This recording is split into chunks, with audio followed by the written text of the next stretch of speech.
दोस्तों स्वागत है आपका आरके फिल्म स्टोरी चैनल में। आज की कहानी एक सच्ची घटना पर आधारित है जिसमें कुछ इंसान प्लेन के क्रैश हो जाने से 72 दिनों तक इंडीज की बर्फीली पहाड़ियों में ठंड से अपनी जान बचाने के लिए कैसे सरवाइव करते हैं। कहानी शुरू होती है और हम देखते हैं 13 अक्टूबर सन 1972, जहां उरुग्वे में स्टेला मैरिस कॉलेज की क्रिश्चियन रग्बी टीम अपना फाइनल मैच खेलने के लिए चिल्ली जा रही थी, जिसमें कुछ खिलाड़ियों के साथ उनके फैमिली मेंबर भी जा रहे थे।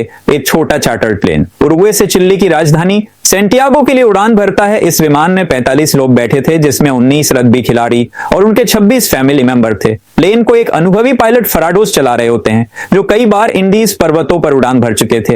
लेकिन जैसे ही प्लेन इंडीज पर्वतों के पास पहुंचा, मौसम खराब होने लगा, जिसके कारण उन्हें अर्जेंटीना के मेंडोजा में रुकना पड़ गया। अगले दिन मौसम साफ देखकर प्लेन ने फिर से उड़ान भरी। सभी लोग बहुत ज्यादा खुश थे। प्लेन इंडीज की पहाड़ियों की तरफ बढ़ रहा था, जो कि दुनिया की सबसे खतरनाक पहाड़ियों में से एक मानी जाती है, क्योंकि हिमालय पर्वतों के बाद इंडीज पर्वतों की चोटी सबसे ऊंची मानी जाती है और ऊंचाई के कारण यहां से उड़ान भरना जोखिम का काम होता है।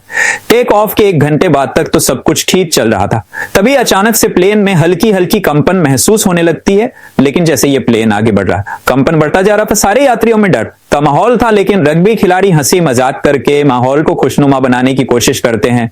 प्लेन के अंदर मौजूद सारा सामान इधर उधर बिखरने लगा। पायलट इस प्लेन को संभालने की कोशिश कर रहे थे, पर वहां पर घने बादल और धुंध इतनी थी कि पायलट को कुछ दिखाई नहीं दे रहा था।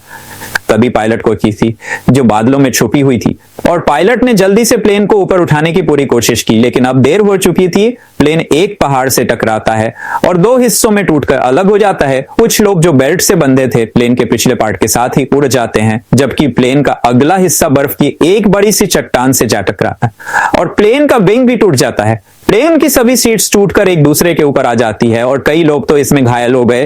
प्लेन तेजी से घसीटता हुआ एक जगह टकराकर रुक जाता है। हमें पता चलता है 33 लोग इस दुर्घटना में बच गए थे। उन्होंने प्लेन में मौजूद बाकी लोगों की मदद की। कुछ लोग पायलट के पास पहुंचे और उन्हें बाहर निकालने की कोशिश करने लगे, लेकिन दोनों पायलट्स भी मर चुके थे। प्लेन में चारों तरफ खून ही खून था और इस क्रैश के बाद 12 लोगों की जान चली गई। इंडीज की पहाड़ियों पर चारों तरफ बर्फ और ऊंची चोटियां थी और कड़ाके की ठंड में उनके पास गर्म कपड़े भी नहीं थे। प्लेन ने शाम को 2 बजे उड़ान भरी थी, इसलिए थोड़ी देर में ही रात हो गई और बाहर का टेम्परेचर तेजी से गिरने लगा। अब ठंड से बचने के लिए ये सभी लोग एक दूसरे से लेपट कर बैठ गए और डेड बॉडी से प्लेन के सभी होल्स को बंद कर दिया, ताकि बाहर की ठंडी हवा अंदर ना आ सके, क्योंकि रात में यहाँ का टेम्परेचर -30 डिग्री तक चला जाता है। सभी की हालत काफी खराब थी और इन यात्रियों में 2 मेडिकल स्टूडेंट भी थे जो घायलों का उपचार कर रहे थे। किसी तरह इन लोगों ने रात गुजारी और सुबह तक 5 लोगों की मौत हो गई। उधर चिल्ली सरकार ने सर्च ऑपरेशन चालू किया और 11 जहाज उन्हें ढूंढने के लिए निकलते हैं। इधर सुबह धूप निकली तो ये प्लेन से बाहर आए तो इन्हें चारों तरफ बर्फ की सफेद चादर दिखाई देती है। सबसे पहले इन लोगों ने प्लेन की सीट्स को बाहर निकाला, ताकि प्लेन के अंदर सभी के सोने और बैठने की जगह बन सके। इसके बाद उन्होंने घायल लोगों को धूप में लिटाया और बर्फ को पिघलाकर पानी बनाने लगे। इसके बाद इन्होंने सभी के सामान को इकट्ठा किया और खाने पीने की चीज को एक बैग में रख लिया, और भी कुछ जरूरी चीजें जो उनके काम की थी उसको भी रख लेते हैं। अब जो लोग इस दुर्घटना में मर गए थे उनकी बॉडी को प्लेन से दूर ले जाकर उन्हें बर्फ में दबा देते हैं, ताकि उन्हें सड़ने से बचाया जा सके। और जब यह मदद पहुंचे तो वो इन बॉडी को साथ ले जा सके। ये सब करते हुए वह थक जाते हैं और थोड़ा सा खाना खाकर आराम करते हैं। ये सभी जानते थे कि यह खाना उन्हें तब तक चलाना होगा जब तक उनके पास कोई मदद ना पहुंचे। ये बातें कर ही रहे होते हैं, तभी इन्हें प्लेन की आवाज सुनाई देती है जो इनके ऊपर से जा रहा होता है। ये लोग सोचते हैं कि रेस्क्यू टीम हमें ढूंढने आई है और जोर जोर से चिल्लाकर यहां होने की मौजूदगी को जाहिर करते हैं, लेकिन सफेद बर्फ की चादर में वो सफेद प्लेन और यात्री दल को नोटिस नहीं कर पाते हैं, इसलिए कोई फायदा नहीं होता। फिर ये लोग लिपस्टिक और नेल पॉलिश से प्लेन पर बड़ा SOS लिखने लगते हैं, ताकि कोई उसे देखकर इनकी मदद के लिए आ सके। लेकिन इनके पास सामान की कमी हो जाती और वह पूरा नहीं दिख पाते। ये लोग बैग और सूटकेस से बर्फ पर बड़ा सा X का निशान भी बनाते हैं, ताकि ऊपर से उन्हें आसानी से कोई देख सके। और फिर रात हो जाती है और ये कुछ और कपड़े पहनकर प्लेन के अंदर बैठ जाते हैं और वहां मौजूद सीट और सूटकेस का इस्तेमाल करके प्लेन के सभी होल्स को बंद कर देते हैं। किसी तरह रात गुजरती है। वह कोई घायल आदमी को होश आता है, जिसका नाम पराडो था, जो प्लेन क्रैश के बाद सिर में चोट लगने से कोमा में चला गया था। उसको कुछ लोग बताते हैं कि तुम्हारी बहन की हालत भी खराब है, और वह किसी तरह उठकर अपनी बहन को गले लगाकर बोलता है, वह फिक्र ना करे, मैं हूं। वह एक किताब देखता है जो उसकी मॉम की थी, अपनी मॉम के बारे में पूछता है तो उसे पता चलता है मॉम मर चुकी है। यह सुनकर उसे काफी दुख होता है। इधर कुछ लोग बर्फ को धूप से पिघलाकर खाली वाइन की बोतल में पीने के लिए पानी इकट्ठा कर रहे थे। तभी 3 और प्लेन यहां से गुजर गुजरते हैं और ये लोग शीशा चमकाकर उसका ध्यान खींचने की कोशिश करते हैं, लेकिन ये प्लेन भी यहां से चले जाते हैं। इन लोगों को लग रहा था प्लेन क्रैश होने की जानकारी चिली और उरुग्वे तक पहुंच गई होगी और जल्दी ही रेस्क्यू टीम आ जाए। रात और बीत जाती है। इसके बाद ये सब बात करते हैं कि रेस्क्यू टीम आने तक वो यहां पर अपनी जान कैसे बचा सकते हैं। तभी इन्हें ख्याल आता है कि प्लेन के पिछले हिस्से में कुछ बैटरी रखी थी और अगर वो उन बैटरीज को ले आए तो उसकी मदद से वो प्लेन के रेडियो को चला सकते हैं और बाहरी दुनिया से संपर्क बना सकते हैं। अब सभी को ये आइडिया पसंद आया। इसके बाद इन्होंने कांच का इस्तेमाल करके कुछ गॉगल्स बनाए, क्योंकि सूरज की रोशनी बर्फ से रिफ्लेक्ट होकर उनकी आंखों में जलन पैदा कर रही थी। और 4 लोग बैटरी लाने निकल जाते हैं, लेकिन थोड़ी दूर जाने के बाद उन्होंने वापस मुड़कर देखा तो उन्हें उनका प्लेन दिखाई नहीं दिया और अब उन्हें एहसास हुआ कि इतनी बर्फबारी के बीच किसी को भी उनका प्लेन नहीं दिखेगा और शायद इसीलिए अभी तक कोई इन्हें बचाने के लिए नहीं आया। अब ये लोग आगे बढ़ते हैं कि तभी वहां मौजूद बर्फ खिसकने लगती है और ये लोग वापस चले आते हैं और धीरे धीरे प्लेन में मौजूद सारा खाना भी खत्म हो जाता है। आसपास ना तो कोई जानवर था और न ही कोई पेड़ पौधे। अब भूख से मजबूर सीट में लगी चमड़े की कवर को खाने की कोशिश करते हैं, लेकिन उसके स्वाद से इनको उल्टी आने लगती है और पराडो कहता है कि अगर उसे मरे हुए लोगों के शरीर का मांस भी खुद को जिंदा रखने के लिए खाना पड़े तो वह करेगा। जल्द ही इन सभी के बीच बहस होने लगती है। वक्त गुजरता गया और वक्त के साथ साथ इनकी भूख के कारण एनर्जी भी खत्म होती जा रही थी और इनको जो मिलता था जूतों की लेस और सिगरेट तक खाने पर मजबूर हो गए, लेकिन इससे भूख कहां मिटने वाली थी। कुछ दिन और गुजर गए और भूख के चलते पराडो की बहन जो घायल थी वह भी मर जाती है। पराडो रोने लगता है। समय गुजरता गया और रोज सर्च ऑपरेशन के जहाज आते और इन लोगों को बिना नोटिस किए चले जाते हैं। 8 दिन हो चुके थे और अब सरकार ने रेस्क्यू ऑपरेशन को बंद कर दिया और यात्री दल को इस हादसे में मृत घोषित कर दिया गया। इन लोगों ने जैसे तैसे करके खुद को 9 दिनों तक जिंदा रखा, लेकिन अब तक इनकी भूख इतनी बढ़ चुकी थी कि इनके दिमाग ने भी काम करना बंद कर दिया था और अब इनको लगता है कि उनकी मौत निश्चित है। इनके पास कोई और चारा नहीं था, इसलिए इन्होंने मरे हुए लोगों के मांस को खाने का फैसला किया और कुछ लोग लाशों को काटकर खाने लगे और उन लोगों को खाता देख कुछ और लोगों ने भी अपना मन बदल दिया। लेकिन इसके बावजूद भी कुछ लोग ऐसे थे जिन्हें अपनी मौत तक मंजूर थी पर किसी दूसरे इंसान को खाना नहीं। अगले दिन से ये लाशों को दूर ले जाकर काटने लगे ताकि उन लोगों को कोई भी तकलीफ ना हो। इसी दौरान उन्हें एक रेडियो मिला। इन लोगों को जोड़कर एक एंटीना बनाया और उस रेडियो पर न्यूज सुनी। उन्हें यह बात पता लगी कि सरकार ने उनकी खोज में कई रेस्क्यू ऑपरेशन चलाए थे और लगभग 66 हवाई जहाजों को इनकी तलाश में भेजा था, लेकिन इतनी कोशिशों के बावजूद जब इन लोगों का कोई पता नहीं चला तो सरकार ने इन्हें मरा हुआ घोषित कर दिया। अब यह खबर सुनकर सभी लोग की हिम्मत टूट गई और उनके जिंदा बचे रहने की सारी उम्मीद मिट्टी में मिल गई। अब उन बचे हुए लोगों ने भी मांस को खा लिया, क्योंकि वह ये जान चुके थे कि अब कोई उन्हें बचाने नहीं आएगा और प्लेन की सीट को फाड़कर रुई निकालकर अपने कपड़ों में भर लेते हैं। और 3 लोगों ने दोबारा प्लेन के पीछे वाले हिस्से से बैटरी को लाने का फैसला किया ताकि वो उसका इस्तेमाल करके बाहरी दुनिया से संपर्क बना सके और उन्हें बता सके कि वो अभी भी जिंदा हैं। इसके बाद ये 3 लोग प्लेन के पिछले हिस्से को ढूंढने निकल पड़ते हैं और कई घंटों तक चलने के बाद इन्हें प्लेन के कुछ टुकड़े मिले और साथ ही एक खिलाड़ी की लाश भी मिली जो क्रैश के वक्त इनसे बिछड़ गया था। उन्होंने उसी लाश को दफना दिया और आगे बढ़ते रहे। घंटों की चढ़ाई के बाद ये सभी काफी थक चुके थे और उन बर्फीली हवाओं के चलते इनका सांस लेना भी मुश्किल हो रहा था। जल्दी रात हो गई और इन लोगों ने एक चट्टान की आड़ में छुपकर रात गुजारने का फैसला किया। अगली सुबह जब इनकी आंख खुली तो ये सभी बर्फ से ढके हुए थे और इन तीनों की हालत काफी खराब थी। इनमें से एक की तो आंखें तक जम चुकी थी और बाकी दोनों अपने पैरों पर खड़े होने लायक भी नहीं थे। अब इनमें आगे बढ़ने की ताकत तो बिल्कुल नहीं थी, इसलिए यह सभी प्लेन के मलबे में बैठकर वापस लौट आए। इन लोगों को खाली हाथ देखकर और लोगों में उदासी छा गई और ऐसे ही दिन गुजरते गए और इन लोगों ने जैसे तैसे करके खुद को 17 दिनों तक जिंदा रखा। लेकिन पिछले 5 दिनों से बाहर का मौसम काफी खराब था। अब इस तूफान से बचने के लिए सभी प्लेन के अंदर बैठे हो गए कि तभी एक बड़ा सा तूफान इस प्लेन को बर्फ से ढक देता है और अंदर मौजूद सभी लोग बर्फ के नीचे दब जाते हैं। अब जो लोग ऊपर थे वो इस हादसे से काफी घबरा गए, लेकिन फिर उन्होंने खुद को संभाला और बर्फ को खोदकर अंदर दबे लोगों को बाहर निकालने लगे और सभी लोग तो बाहर निकल जाते हैं, लेकिन एक औरत बर्फ में काफी नीचे दब गई थी और दम घुटने से उसकी मौत हो जाती है। सभी इस हादसे से उभर पाते कि तभी एक और तूफान आ जाता है और ये सभी दोबारा बर्फ में दब जाते हैं। अब अंदर फंसे लोगों ने हार नहीं मानी और एक छेद बनाया ताकि उन्हें थोड़ी ऑक्सीजन मिल सके। कुछ घंटों बाद इन्होंने खुद को संभाला और कुल 8 लाशों को इकट्ठा करके उन्हें एक कोने में रख दिया।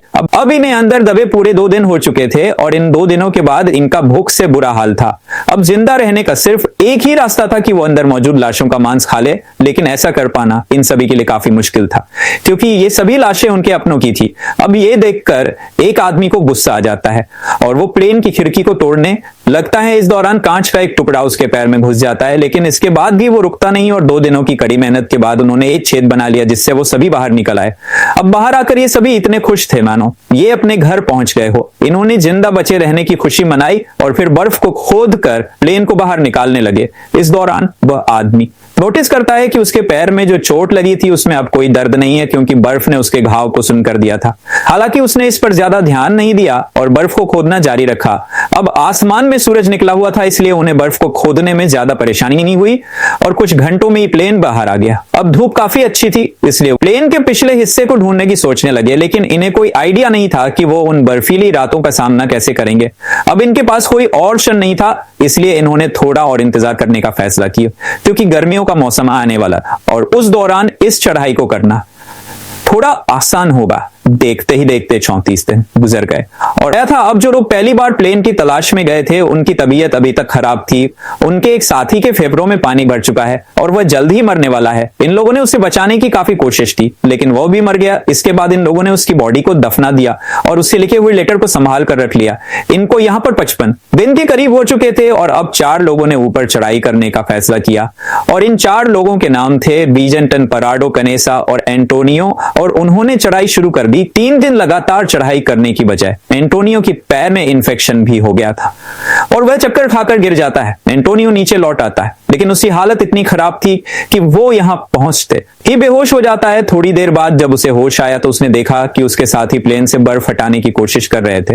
वो उनकी मदद करना चाहता था, लेकिन कमजोरी के मारे वो हिल तक नहीं पा रहा था। अब अगले दिन वो 3 लोग भी लौट आए और अच्छी खबर यह थी कि उन्हें प्लेन का पिछला हिस्सा मिल गया था। इन लोगों को बैटरी के अलावा और भी बहुत कुछ मिला, जैसे कि ढेर सारे कपड़े, रम की बोतल्स और सिगरेट के पैकेट्स भी। इन्होंने बैटरी को प्लेन के रेडियो में डाला और बाहरी दुनिया से संपर्क बनाने की कोशिश करने लगे, लेकिन इन्हें सामने से कोई भी रिस्पांस नहीं मिला और अब इनकी आखिरी उम्मीद भी खत्म हो गई। इधर एंटोनियो की तबीयत भी बिगड़ती जा रही थी और अब उसका इन्फेक्शन पूरी बॉडी में फैल चुका था। प्लेन से मिला खाना भी अब खत्म हो गया, इसलिए ये सभी दोबारा से इंसानी मांस खाने लगे। इधर एंटोनियो ने खाना पीना बंद कर दिया ताकि बाकी लोगों के लिए ज्यादा खाना बचे, क्योंकि वो ये जान चुका था कि अब उसकी जान नहीं बचेगी। अब कुछ लोग एक बार फिर प्लेन के पिछले हिस्से तक गए, इस उम्मीद में कि उन्हें कुछ और चीज मिल सके। इस बार इनकी किस्मत ने साथ दिया और इन्हें एक वाटरप्रूफ कपड़ा मिला, जिसे आपस में जोड़कर इन्होंने एक स्लीपिंग बैग बनाया। इसके बाद उन्होंने रेडियो पर खबर सुनी कि प्लेन क्रैश को 58 दिन गुजर जाने के बाद अब सरकार उन्हें ढूंढने के लिए एक आखिरी मशीन चलाएगी। यह खबर सुनकर सभी में दोबारा से उम्मीद जगी।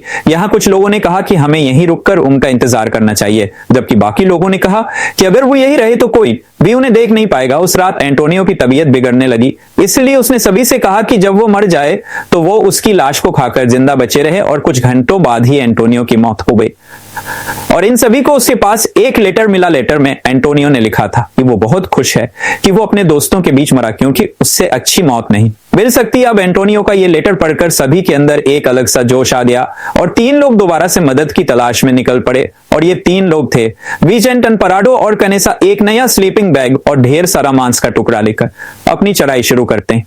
इस बार इन तीनों ने सोच लिया था कि वह हर हाल में कहीं ना कहीं से मदद जरूर लेकर आएंगे, क्योंकि वो लग रहा था पहाड़ की उस चोटी के उस तरफ इन्हें मदद जरूर मिलेगी। और ये तीनों बिना रुके पश्चिम दिशा में चढ़ाई करते रहे और जब रात हुई तो वो अपने सिले हुए स्लीपिंग बैग के अंदर तीनों एक साथ सो गए। अगली सुबह इन्होंने फिर से पश्चिम दिशा में अपनी चढ़ाई शुरू कर दी और पहाड़ की चोटी तक पहुंच गए, लेकिन ऊपर का नजारा देखकर इनकी हिम्मत टूट गई।